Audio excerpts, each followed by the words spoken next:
All right, GM everyone, welcome to another edition of the Pinto Town Hall. Before we kick things off with our regularly scheduled programming, I do want to take a moment to just mourn the loss of a free-speaking American, Charlie Kirk, who was murdered yesterday.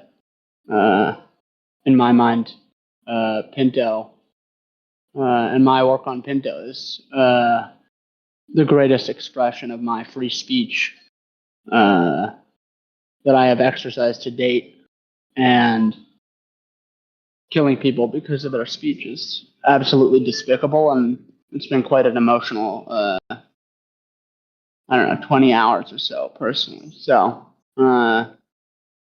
yeah, you don't have to agree with his perspective or his viewpoints, but I think we should all agree that that type of activity really is not constructive to a well-functioning and peaceful society where we can all coexist.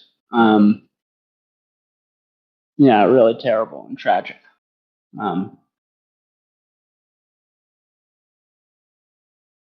Very sad. Nonetheless, we are going to proceed with our town hall as it typically runs, with the exception that Freo, who often has a tremendous amount to share, is on a plane right now. And so we will be short one key contributor, if you will.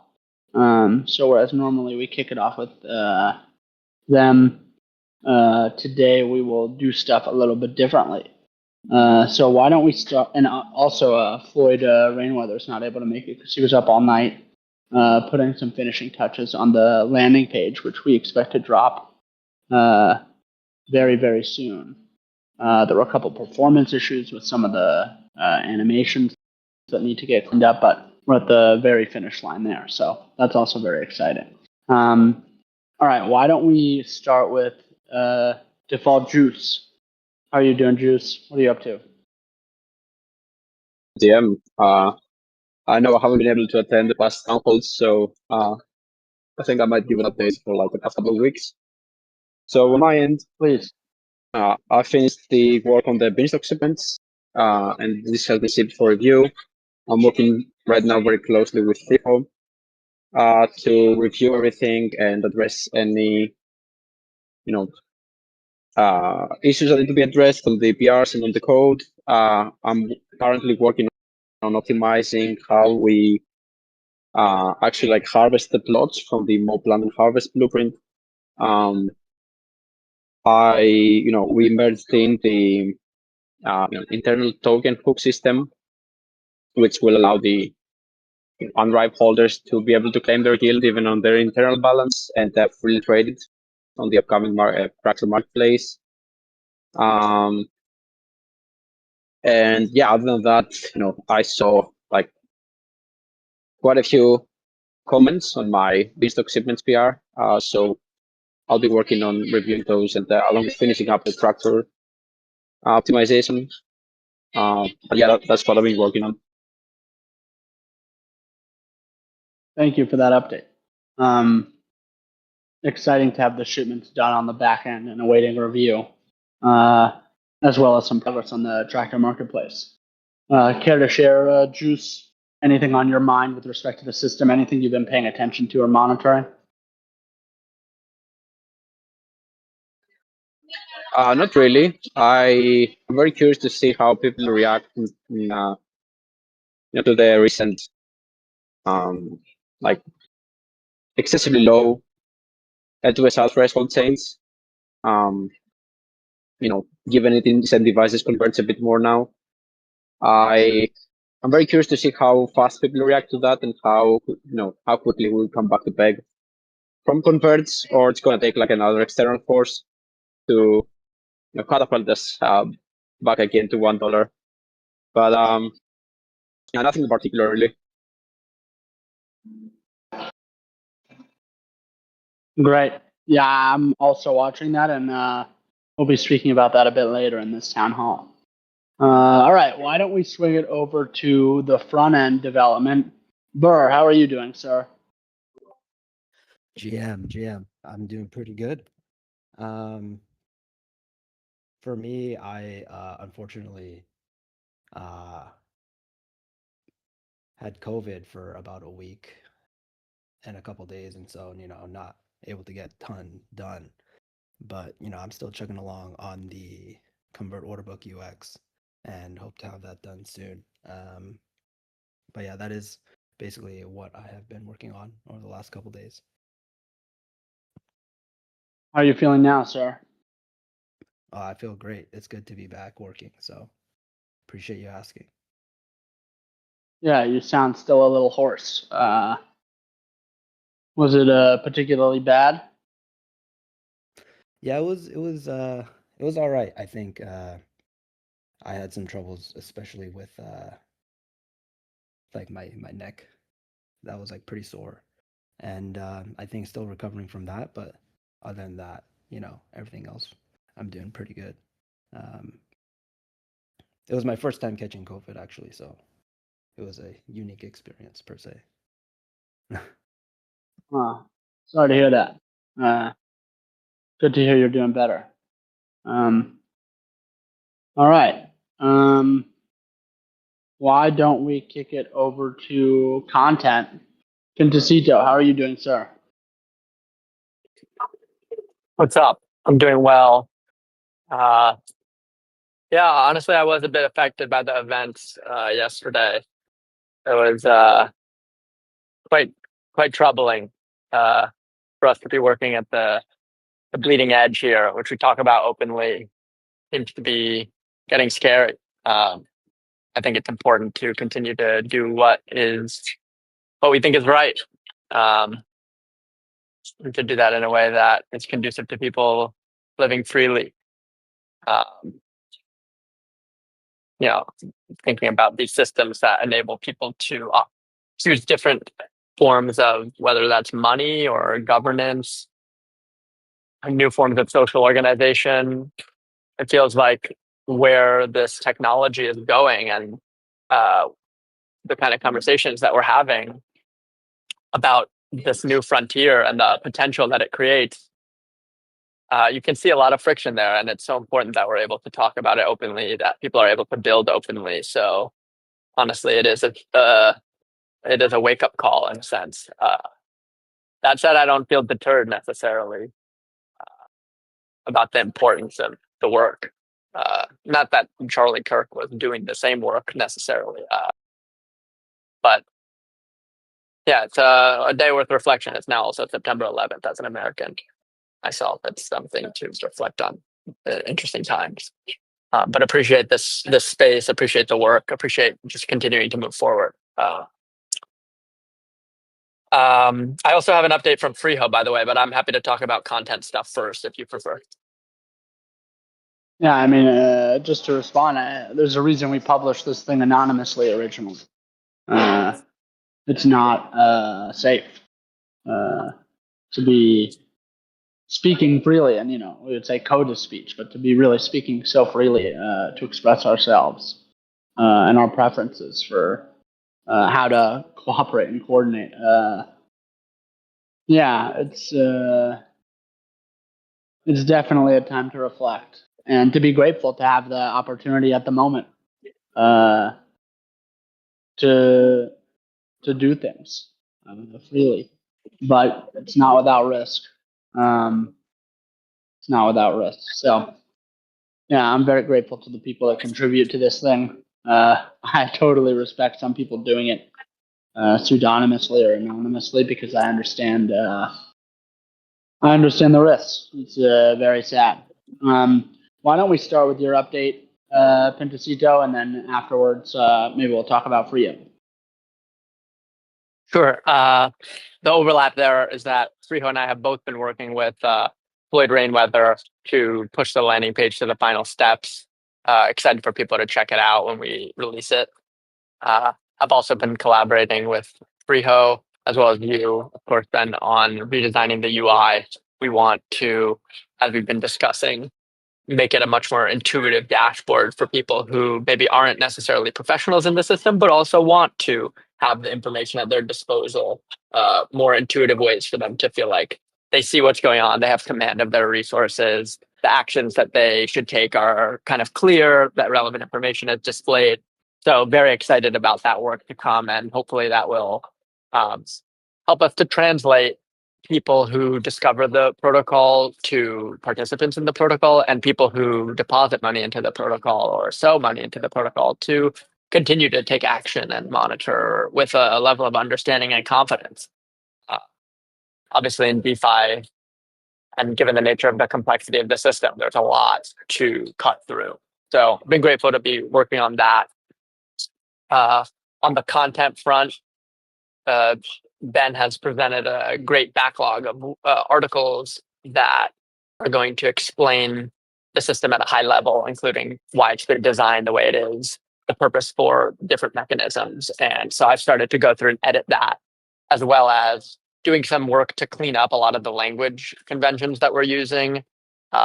We've been a little sloppy about the consistency across articles and related to the white paper, the PIs. And so as we now build out this more comprehensive content library, taking responsibility to try to clean things up and make it more seamless and consistent.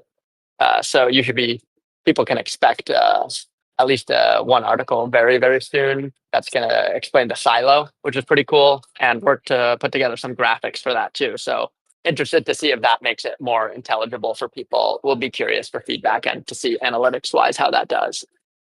And we'll probably go back and do the same on the field article if it's received positively. So I've been trying to talk to some people to help with graphics. That's something our team is lacking at this point. It's not my specialty. So hoping to get some more help there so that we can just start building out our world and creating graphics that are both informative and inspiring on all the kind of content and social stuff that we do, including social templates and across the website and articles. So working on that. Hopefully we'll have some help soon and can do it in a cost-efficient and energy-efficient manner. And lastly, have been continuing to keep up with the social media engagement. The follower count has continued to increase. We're almost at 1,040 now. We got mentioned by some guy on Twitter and reposted by some other account that had like 800,000 followers. So I think that drove a little bit of activity towards our account and towards our website, but I think there remains work to be done to try to clean up the funnel and get people kind of just shoot into participating. So that's generally what I'm up to at this point and where I'm at. Thanks for that update, sir. Yeah, I'll speak more about the articles in just a sec, but maybe it would be best to have you read the update from Freo first. Definitely. I'm tempted to kind of imitate him so that people can get the feeling he's here, but I'm probably going to not do that out of respect. So he says Frijo is very sad to miss the town hall.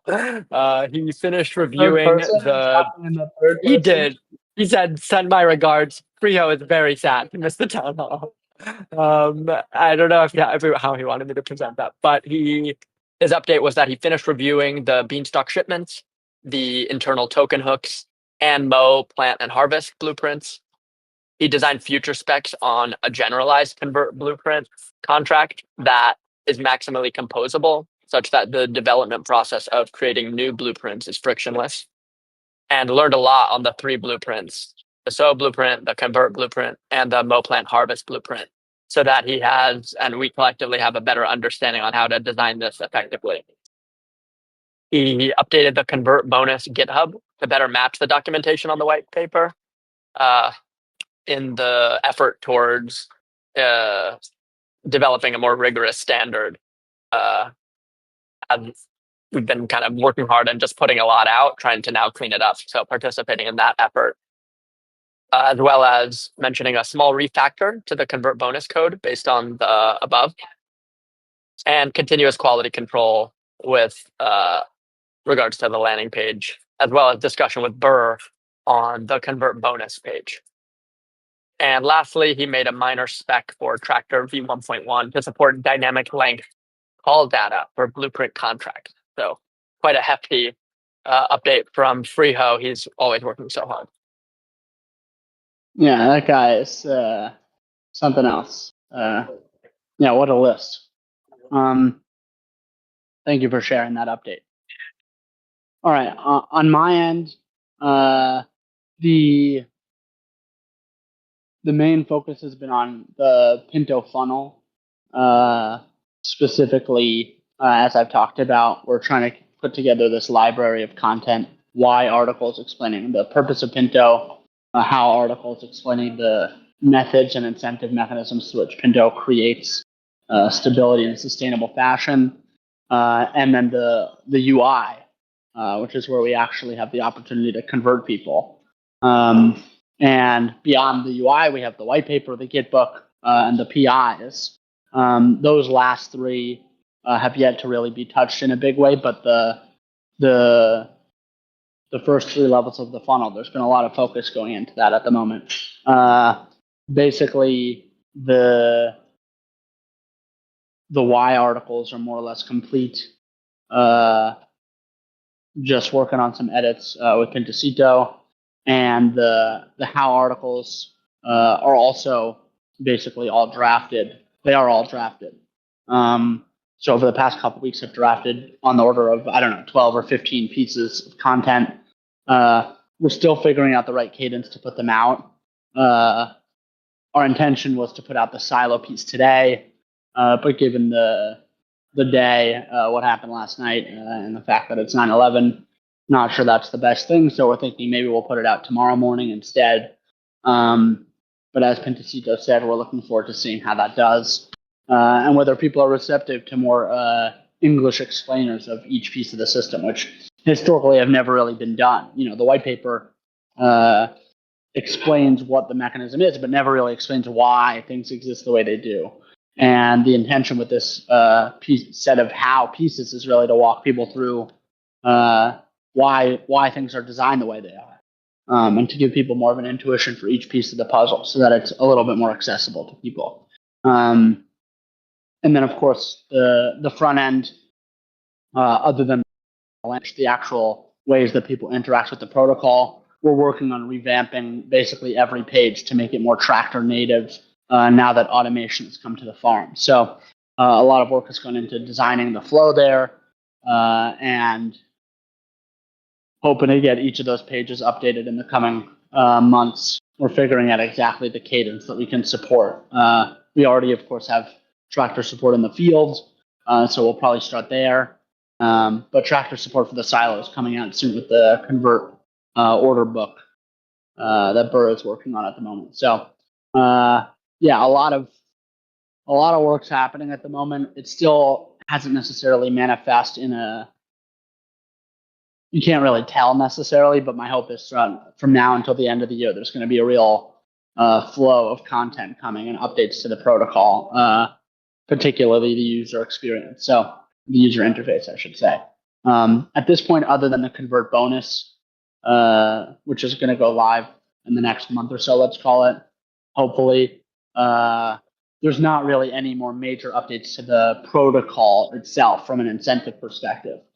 So now we're focused on the shipments, honoring the beanstalk debt, and really bringing a tractor out to each piece of the puzzle to maximize the ability for users to easily interface with the system. So just trying to make sure that all those ducks are in a row and we're going to be able to execute properly. All right.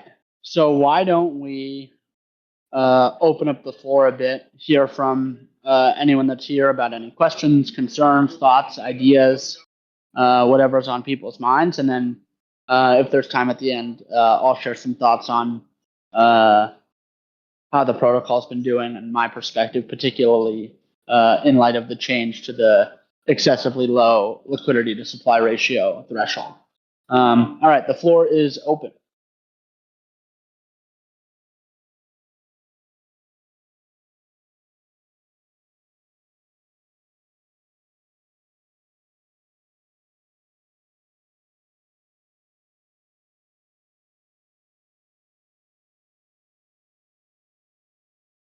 I got a question if you don't mind. Please. What do you think are the 2 or 3 biggest obstacles that the protocol is facing over the next couple months as we improve the user experience and content funnel? Oh, I see your face now. Is that good? I thought you wanted me to have my face on for this. Yeah. I think it's good. We're working on getting better content out there. So here's my face. The biggest obstacle is people's interest in and acceptance of the idea of an algo stable. And I think this is a cultural issue at this point, where people generally seem resigned to the idea that we're going to be stuck with centralized stablecoins and that that's our only option. And to me, the biggest hurdle that we face, the biggest friction, is to get people to realize that there's an alternative. And that alternative has a trade-off where you're going to have to accept more volatility, but you get potentially much more competitive carrying costs. And in addition, you get censorship resistance. So that, to me, that's the number one hurdle. It's just to restart the dialogue and get people to consider this as an alternative. And I think once the dialogue starts, there's going to be a lot more interest in what we're doing, because what we're doing is quite powerful, and the experiment has been underway for almost 5 years now. Or at least we've been working on the experiment for almost 5 years now, but we're over 4 years into the thing being live in some capacity, and there's a lot here. So once people come around to the idea that this is a conversation worth having, that must be had if the sovereignty of the Ethereum network is actually important to people, I think that will change things materially. The second biggest hurdle I think that we face is the complexity of the protocol is not very low friction for people to get involved. And this is one of the reasons why I'm so excited about the tractor infusion, let's call it, into the interface and each part of the system, where if we give people more intuitive tools to interface with the protocol and can guide them to do so in a way that is not overwhelming. Once Tractor is fully integrated into the system, we're not going to require, in order for people to farm their yield and participate in the protocol in the most efficient fashion, you don't need to be online perpetually. And so right now, it's not so simple to interface with the protocol. Theoretically, even, it's not so simple to do it well. And the UI is not necessarily made to be low friction for people. So I view that as a big hurdle, and that's one of the reasons why I'm so focused on integrating Tractor into every piece of the puzzle here. And I think the maybe 2B, I would say, is the difficulty of understanding the system. It's not just about using the system and being low friction to use the system. It's very difficult at this point to understand what's going on because of the nature of the complexity, the level of complexity in the system. I've started to think of it as like peeling back the layers of an onion, where sure, at the first layer you have the field and the silo, particularly the stock system, which was sort of what we deployed with the original Beanstalk. But then the next layer is the convert system. Then the next layer is the seed gauge. Then the next layer is the stock bonus and penalty system. There's each of these layers have some complexity to themselves. The crop ratio, the blight factor, there's a lot of stuff here. And right now, I can't say that I feel like it's a low friction experience for people to learn about the system. So even though I'm very proud of the way it's designed, right now it's a lot to really try to understand what's happening. And so this is why I've been writing all these articles, which we're going to start to put out with a pretty decent cadence. We've already put out the field piece, but we're going to start to really churn them out now that they're all drafted, with the hope that for people that are curious, there's actually a way for them to onboard and start to understand what's going on. So that's sort of 2A, 2B. And then The other dynamic is utility. In order for people, I think, to really get excited about the system, we need to get people to start to use Pinto. And for payments, stablecoins have generally found product market fit for payments and as a medium of exchange and unit of account, which I guess you could say payments is a subset of medium of exchange. But when I say it, I mean as like a liquidity pool asset, for example, or in an order book for crypto.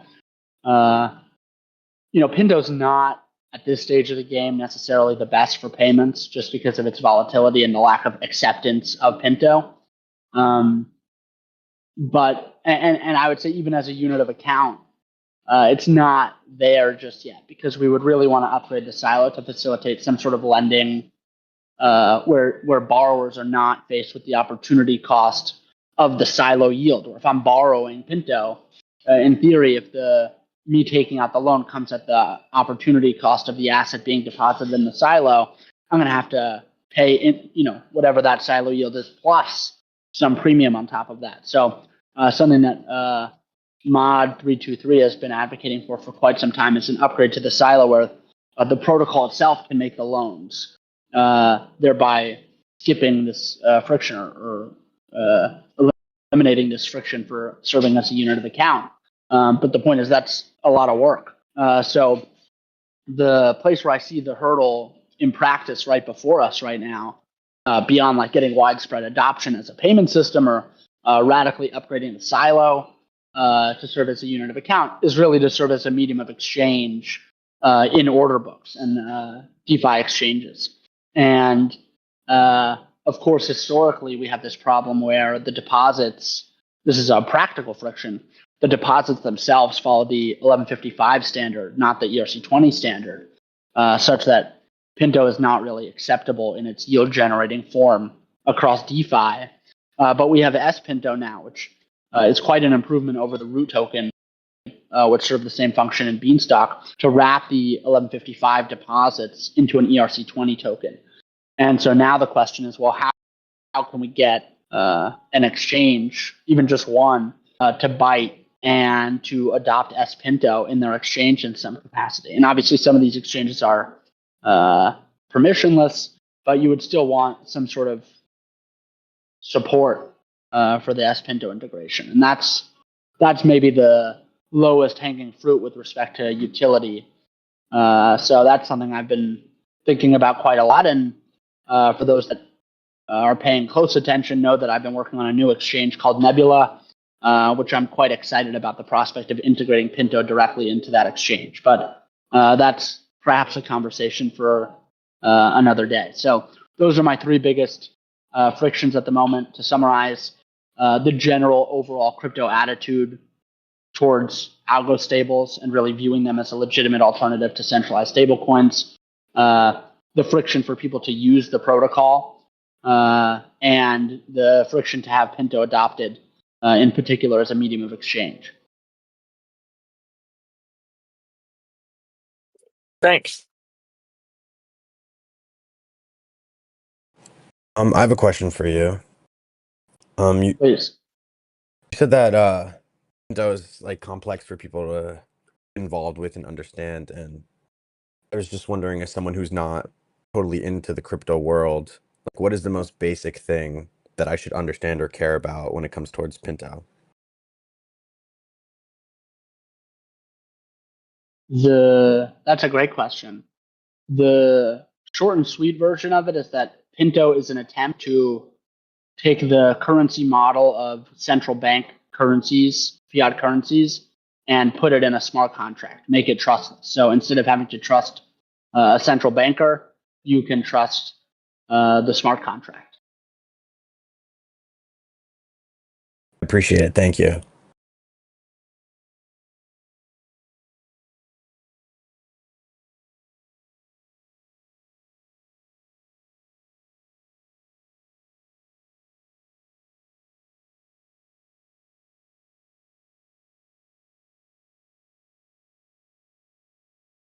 I mean, I'm curious to hear maybe briefly the other side of the answer to my first question, which is just what's the biggest factor making you bullish on Pinto over the next few months? Well, I think each of these three hurdles that I identified are hurdleable. In short, from conversations I've been having behind closed doors, there seems to be a more interest and an acceptance of the idea that we need to and can, that there is an alternative to move away from centralized stablecoins. And I think once Pinto starts to grow and enters a positive feedback loop and pays off some debt and demonstrates its efficacy, I think it has the potential to be reconsidered. So we do need to a little bit prove things to people before the dialogue's going to change. But I think that's possible, particularly with the Convert Bonus system going live. I could see the system increasing its efficacy further and maybe inspiring a big buyer or two that could drive this thing over the edge and really grow and get people to pay attention to it. A lot of work is happening right now internally from contributors to make the UI a lot more accessible. As I've said, really the entire user experience, from written content to the interface to the docs, all of this stuff is in the process of getting really revamped to a point where it should be much more accessible to people, which is something that's never really been a priority. With Beanstalk, it was always geared towards maybe introducing a little friction deliberately to make it such that only people that really cared were going to pay attention. But the system is in a much more mature place, and the market is in a very different place, such that we need to make it more accessible, and that's happening now. And utility, Nebula, I think it's a little further away than the next couple months, but it's coming soon, and when that comes, I do see the potential for real fireworks here. So it's a question of what's going to happen first. Are we going to get some growth and get the market to start to pay attention to this before we really demonstrate utility, or do we have to demonstrate utility and create the flywheel totally organically? That's an open question. As we saw with Beanstalk, there was really a lot of growth without any sort of utility or adoption across DeFi, and there's always the potential for that with Pinto. But at this point, we're also taking the long road towards creating a new type of exchange that, in addition to the fact that it's totally state-of-the-art in and of itself, through its integration of Pinto, has the potential to really fuck some shit up. So that's more the medium term, I would say, versus the next couple months. But it's coming soon. Thanks, Ben.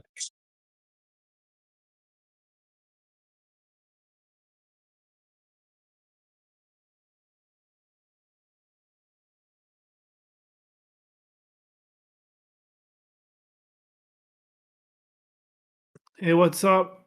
I have a question. What's up, Rothbard? Yeah, so concerning the Nebula exchange, I know you don't want to talk about it too much, but Pinto will be like the first citizen in the exchange, or is just going to be one of many assets that's going to coexist on the exchange, or Pinto will have like a special place in Nebula? It's going to be somewhere in between. So we've been building Nebula with the theory that it should be something in and of itself, totally independent from our work on Pinto, really powerful and something that can really change the game and make a meaningful step towards bringing finance on chain in a way that's competitive with off-chain systems. So I can't say that it's like in some sense Pinto won't be a first-class citizen, but on the other hand, it won't be like any other asset per se, from the perspective of we're going to start with perps on Nebula. And so there's a question of what are the settlement assets that you're using. And it may not be day one, but we intend to offer Pinto perps shortly after launch. And so in addition to likely USDT, which will have USDT settled perps, we'll also have Pinto settled perps. And that's something that in theory the system can support perp settled in any asset, but with respect to prioritizing things and particularly to preserve liquidity and make sure that we have deep markets, liquid markets in particular assets, we're gonna start with a more common centralized stablecoin, likely USDT, and then offer people the Pinto alternative. And where I can see things really becoming powerful on a flywheel is with the Pinto perps, but it was perps in practice. But with the Pinto perps, you on the one hand take on extra exposure to price volatility. Like if you're betting on the BTC USDT perp, on the one hand, you're only really getting exposure to the BTC price, whereas if you're betting on the BTC Pinto perp, you're getting exposure to the BTC price and the Pinto price, which isn't exactly the same trade, but the difference is on the funding rates. So with the BTC USDT perp, you can expect the funding rates to be whatever they are across the market generally, on other exchanges included.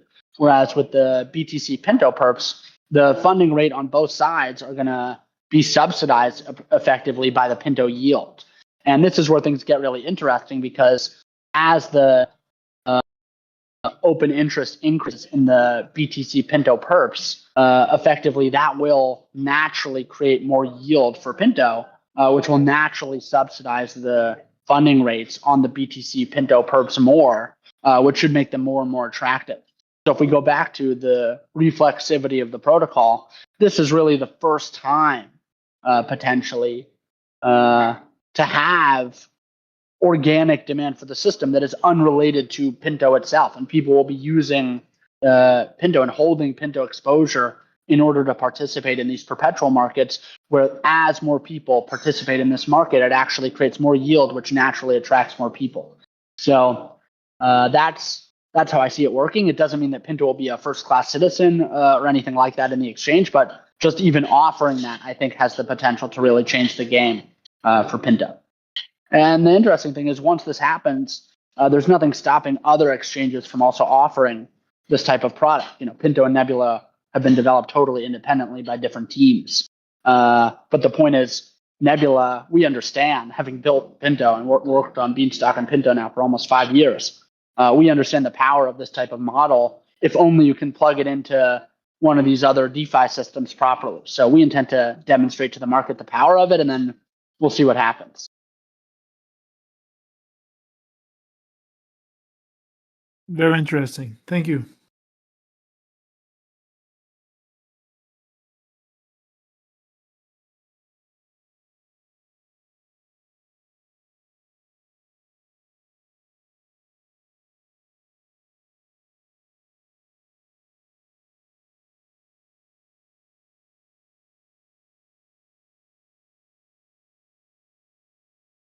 What else? The floor is open.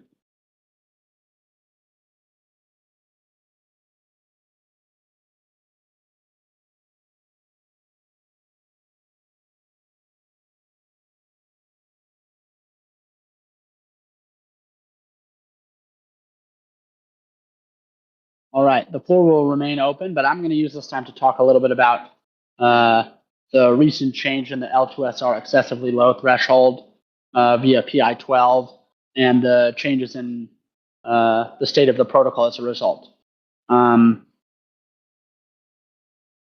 As we discussed in the previous 2 town halls, the options here, generally, just to summarize, the protocol was in a state where, even though there was basically no value leaving the system, the protocol was not incentivizing converts up, because the amount of liquidity relative to supply, the L2SR, the liquidity to supply ratio, had fallen below its excessively low threshold, at which point the protocol disincentivizes converts up in order to maximize the preservation of liquidity.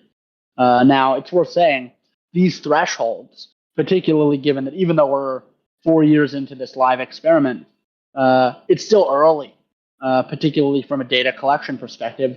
There is no right answer as to what these thresholds should be, at what point, at what L2SR the system should start to preserve its liquidity and focus on that, and only try to return to the value target through the field. But what we saw was that even though the protocol had fallen below the previously set 12% excessively low L2SR threshold, such that it was disincentivizing converts up, there wasn't really any value, or any significant value, I should say, leaving the protocol. And so what we decided to do was to we talked about maybe automating the system such that the protocol would observe outflows over time and determine whether or not it was safe to decrease the threshold. But ultimately, that's a much bigger work that we decided in order to do this in a timely fashion. It would be better to just change the threshold, which to date has been generally arbitrarily set with an absence of sufficient data. And so what we did was we changed the excessively low L2SR threshold from 12% to 5%, taking into account that the liquidity to supply ratio was around 8.5% at the time that we made the change. And the result was that the protocol immediately started to increase the crop ratio, so much so that the crop ratio reached greater than 100% again over the past couple of days. And a couple things worth talking about. One, the L2SR has not decreased since this happened. In fact, it's up slightly. I think the crypto markets might be up a little bit, which accounts for it. But the point is that despite the increase in the L2SR and some of the converts that have come as a result of it, we haven't seen,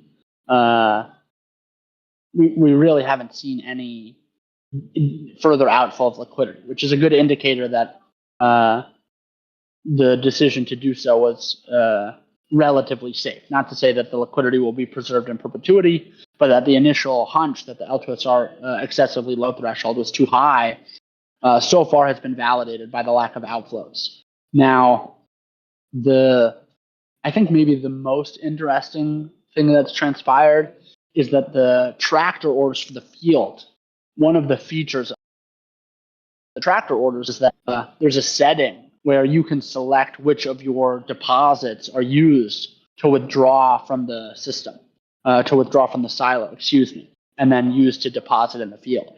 And a lot of the tractor orders, it appears, have a setting such that the orders use the deposits with the lowest amount of seeds. And so once the crop ratio exceeded 100%, such that some LP tokens had less seeds than pure Pinto deposits, the result is that these tractor orders have actually started to convert and then sow. So it's like a three-step. There's a convert, a withdraw, and then a sow, all in a single atomic transaction facilitated by Tractor and Pipeline. But the point is that this actually has led to some small amount of converts to actually participate in the field. The volume hasn't been necessarily huge on this because there isn't so much demand for the field, and this is related to the field snowball. But nonetheless, I think this has actually come out in the data over the past couple of days, which is really fascinating. It's a really interesting dynamic. This is maybe the main takeaway from the change so far, is that so far it seems like it was done in good standing, and the result is that the protocol has started to incentivize converts more. Now, at the same time, I think it's very fair to hold the opinion, and I would say I hold this opinion, that it would be great to see more converts, that despite the fact that the crop ratio is getting higher and higher, that the fact that there aren't that many converts is an indicator to me that there still is an overwhelming preference for holding deposited LP over deposited Pinto. And so now there's sort of a decision that the protocol has to make, or we as the people parameterizing the protocol have to decide, which is either the crop ratio can continue to be raised. Maybe it's not an either. You can do and. You can do both.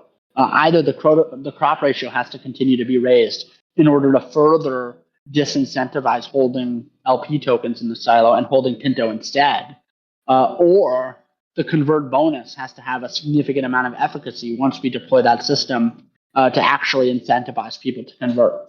So this is where we don't know ultimately whether the convert bonus is going to be a strong enough incentive to facilitate and incentivize these converts. Like right now, the system really does want converts, I think it's fair to say.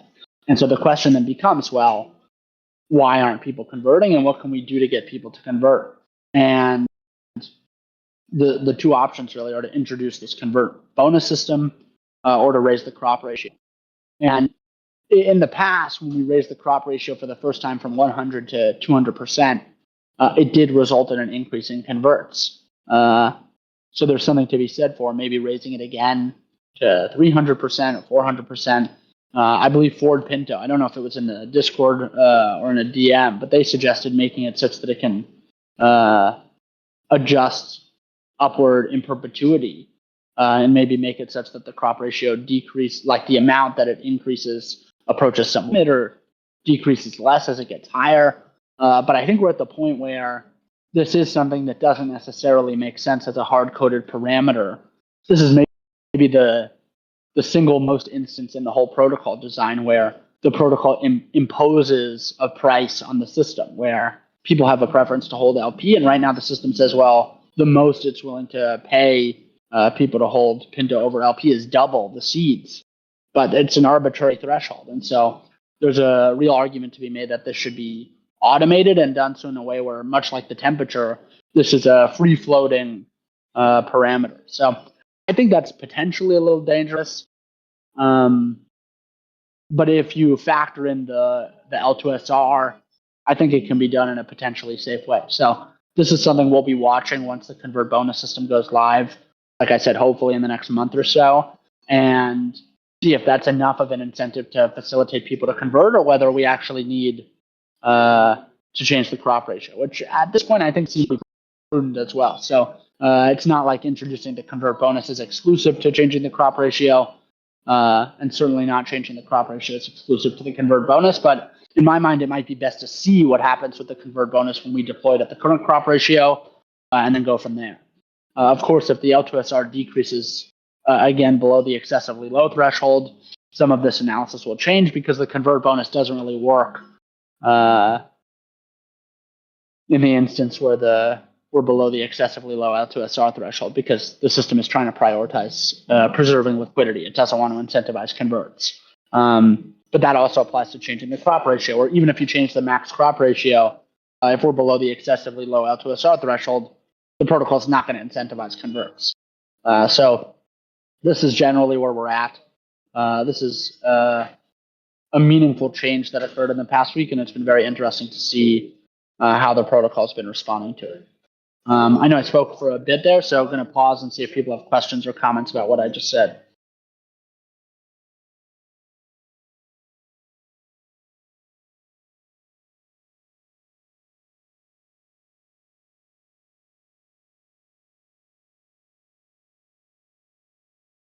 I think it's also worth noting the crop ratio still isn't at its max of 200%, but only at like 168% right now. So there's a little more room to grow that ratio, and we'll see if it as it approaches 200% again, whether that has any effect on converts. But I can't say I expect it to make such a significant impact, given going from 168 to 200 is pretty marginal in the grand scheme of things.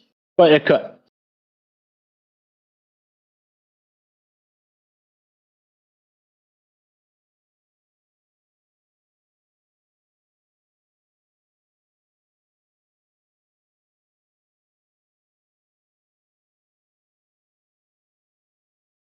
All right. That is, I think that's it on my end. Going to open up the floor again one more time to see if there's any questions or comments or thoughts in general about the protocol before we wrap this town hall up.